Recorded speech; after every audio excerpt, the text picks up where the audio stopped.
Selamat siang saudara, jumpa kembali bersama saya Desi Indriani dalam Dialog Forum Pemerintahan.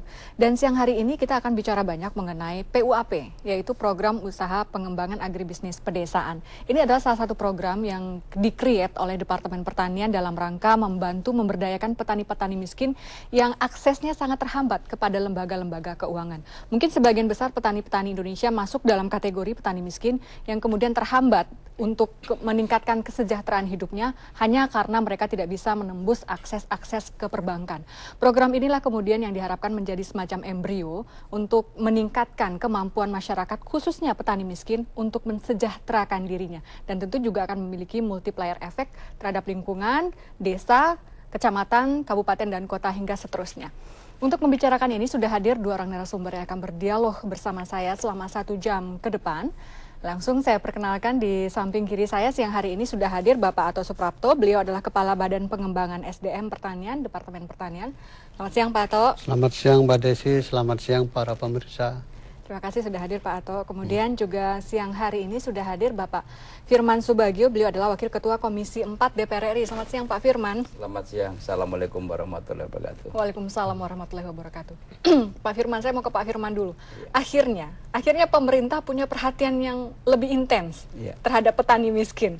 Walaupun kemarin-kemarin ini disebutkan bahwa negara kita adalah negara agraris, kemudian ekonomi kita salah satu tulang punggungnya adalah pertanian, tapi kan selama ini lebih banyak pencitraan terhadap petani ini termarginalkan, terdiskriminasi oleh masalah KUT. Tapi kemudian dengan adanya program yang di-create oleh Departemen Pertanian dengan PUAP ini adalah salah satu motivasi juga mungkin untuk petani dan membuktikan bahwa memang pemerintah itu concern sebetulnya kepada petani miskin. Gimana Pak Firman melihatnya? Ya betul, terima kasih Mbak. Memang kami khususnya dari Komisi 4 DPR RI merasa prihatin setelah adanya reformasi, nyaris sektor pertanian itu hampir tidak tersentuh. Namun dalam perjalanannya ketika 2004 pemilu yang lalu, saya melihat sudah ada sebuah terobosan baru dari Departemen Pertanian, khususnya di bawah Pak Ato ini, di Badan Pengembangan SDM Pertanian. Ini sangat menarik. Karena apa? Selama ini kami melihat bahwa program pembangunan daripada pemerintah itu kan program pembangunan meninggalkan desa. Kita sadari bahwa penduduk terbesar di Republik ini adalah dari petani. Negara kita negara agribisnis, tapi sangat ironis. Hampir semua komoditi pertanian kita masih impor. Oleh karena itu, program yang dilakukan oleh Departemen Pertanian di bawah Badan Pengembangan Sumber Daya Manusia ini menjadi kata kunci. Lahan tersedia, infrastruktur harus kita kembangkan.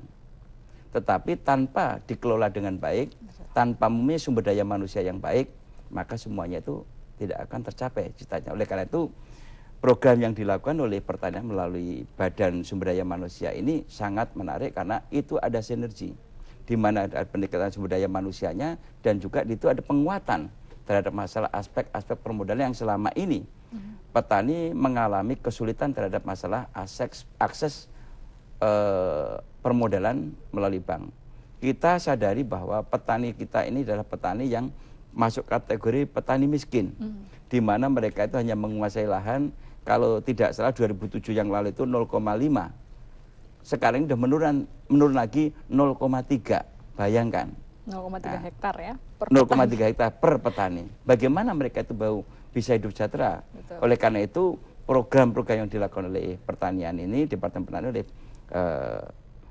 Badan Sumber Daya Manusia ini tentunya perlu kita dukung karena memang tahapan itu sudah benar. Jadi sumber daya alam bisa dikelola secara baik dan maksimal ketika kita mempunyai sumber daya manusia yang andal. Dan kita ketahui bahwa kita sudah mulai banyak sarjana-sarjana pertanian yang berasal dari desa, tapi mereka tidak mau mengelola pertaniannya karena memang tadi tidak menjanjikan ya. Pertanian dianggap selama bukan tidak menjanjikan. Belum ada satu arahan yang jelas ketika 10 tahun yang lalu. Tapi saya melihat dengan mata kepala sendiri bahwa sekarang sudah mulai termotivasi. Ya, termotivasi dengan baik karena program ada PPL, ya, penyuluh lapangan yang sekarang itu masih sifatnya sementara ini, tenaga kontrak ini perlu ditingkatkan. Baik. Tingkatkan, dan kemudian pada kurun waktu tertentu karena DPR sudah menyetujui ini akan ada perpanjangan sampai 2010, inilah yang harus kita tingkatkan melalui program PUAP ini. Oke. Pak Ato, kalau begitu landasan berpikirnya adalah untuk menggiring kembali mereka-mereka yang terlanjur sudah putus asa, mungkin karena terhambat masalah akses permodalan. Banyak petani-petani miskin yang kemudian lari ke kota jadi buruh kuli bangunan, jadi buruh serabutan. Bisakah kita memastikan program ini membuat mereka kembali tertarik untuk pulang ke kampung halaman membangun desa? Bisa sekali Mbak Desi. Jadi begini, latar belakang diluncurkan program PUAP ini, pertama lihat angka statistik, pengangguran adanya di sektor pertanian dan di pedesaan. Nah kemudian sebenarnya potensi lahan pertanian cukup di desa. Nah masalah sekarang bagaimana kita merubah pola pikir, merubah pola pikir petani, pemuda tani, wanita tani, dari petani tradisional subsisten menjadi petani modern berwawasan agribisnis ini sebenarnya. Jadi PUAP itu diarahkan ke sana. Jadi merubah perilaku para petani, kemudian sikap, pola pikir dari petani subsisten, bercocok tanam untuk dirinya, bercocok tanam untuk keluarganya, menjadi petani modern, bercocok tanam untuk usahanya. Jadi kalau bercocok tanam untuk usahanya, kalau sekarang dia punya 0,3 hektar, kita harapkan dia akan berkembang menjadi 0,5, terus berkembang menjadi 1 hektar. Inilah sebenarnya prinsip dari PUAP ini. Nah kemudian PUAP ini adalah bukan BLT, ini adalah bantuan langsung masyarakat. Jadi sebenarnya prosesnya pemberdayaan. Apa bedanya dengan BLT? Kan kalau sama-sama BLT, dapat uang juga, iya, Pak. kalau BLT kan dia diberikan oleh pemerintah untuk konsumsi kebanyakan. Nah kalau BLM ini untuk membangun agribisnis, berproduksi untuk mengembangkan usahanya, sehingga yang tadinya di desa tidak ada usaha agribisnis, maka muncul usaha agribisnis. Tapi persoalannya kan seperti Pak Ato katakan tadi, ini adalah masalah potensi lahan pertanian yang kemudian harus dihadapi menjadi sebuah persoalan yang memang di depan mata. Petani, Pak Firman tadi juga ngomong dari tahun ke tahun mengalami degradasi masalah lahan, 0,5 hingga sekarang 0,3, mungkin kita khawatir nanti tahun depan akan semakin menyusut. Ini kan sebuah persoalan, dan ketika dana dikucurkan tapi lahan pertanian mereka tidak miliki, apa yang bisa dilakukan di situ? Nah, PUAP ini kan satu kegiatan agribisnis dari hulu sampai ke hilir. Dan bagi rumah tangga tani miskin yang tidak mempunyai lahan, dia bisa mengusulkan proposal, umumnya mengembangkan industri rumah tangga. Industri rumah tangga itu umumnya keripik pisang, keripik melinjo, kemudian usaha-usaha industri rumah tangga kita kembangkan, bisa ini. Jadi tidak harus bercocok tanam, pengertian agribisnis itu ya? Dari hulu sampai ke hilir. Nah kemudian bisa dia memanfaatkan katakanlah lahan perhutani yang habis ditebang kosong, kemudian menggunakan dana ini untuk mengembangkan jagung namanya kan. Jadi banyak usahanya Mbak Desi ini. Jadi usaha agribisnis dari hulu sampai ke hilir. Nah ibu-ibu pun dilatih di sini.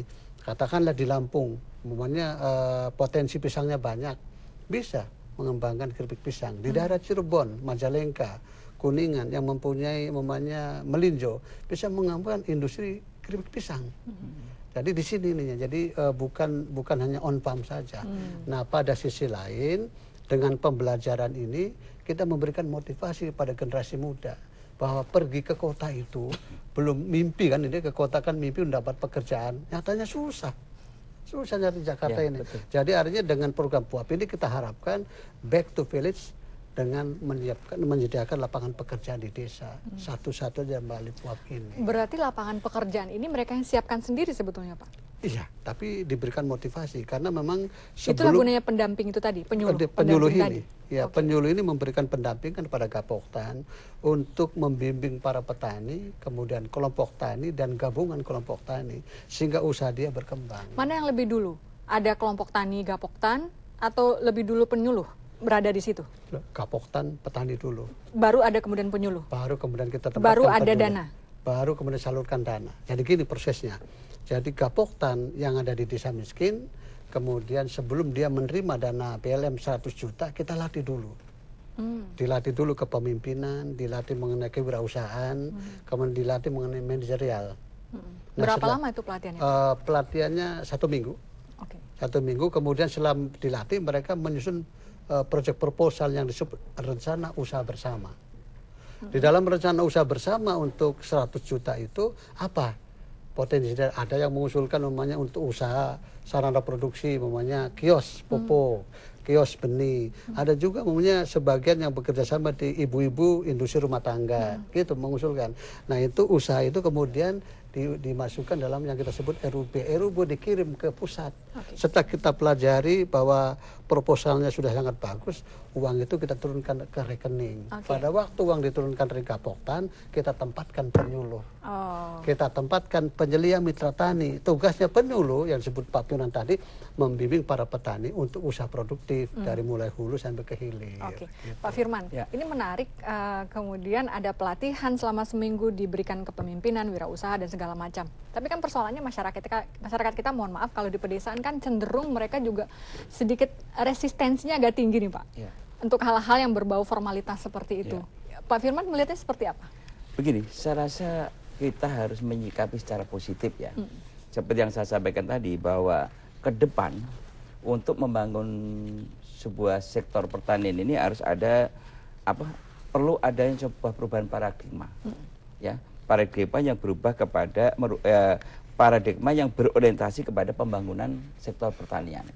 Oleh karena itu, program PUAP yang dilakukan oleh Pak Ato ini, Departemen Pertanian, sesungguhnya adalah merubah model pembangunan berbasis sumber daya alam pertanian. Dan juga mengkaitkan di dalamnya tadi, kalau Pak Ato tidak harus padi dan tidak harus, dan ini harus dikembangkan dengan iptek. Iptek ada, sehingga semua lahan itu bisa dimaksimalkan, karena bagaimanapun juga kita melihat petani hari ini dengan petani 50 tahun yang lalu, itu berbeda. Petani sekarang ini adalah petani generasi keempat, kelima dan sebagainya, yang mereka sudah sangat paham kenal terhadap perkotaan, sehingga mereka harus diajar dengan teknologi. Mungkin mereka diakses ada internet, mencari model dan sebagainya, mencari pengalaman, sehingga dia ada inovasi. Kalau tidak didukung dengan pola seperti itu, kalau kita masih membangun sektor pertanian dengan konvensional, ya, di mana ada sarjana, anak kepala desa yang udah menjadi sarjana pertanian di desa tidak ada akses. Mereka nggak tahu bagaimana Thailand ada apa, kenapa di Thailand mangga bisa besar dan manis, kenapa durian di sana enak dan sebagainya. Ini harus kita dukung. Oleh karena itu, apa yang dilakukan oleh Departemen Pertanian ini melalui program PUAP ini sangat positif.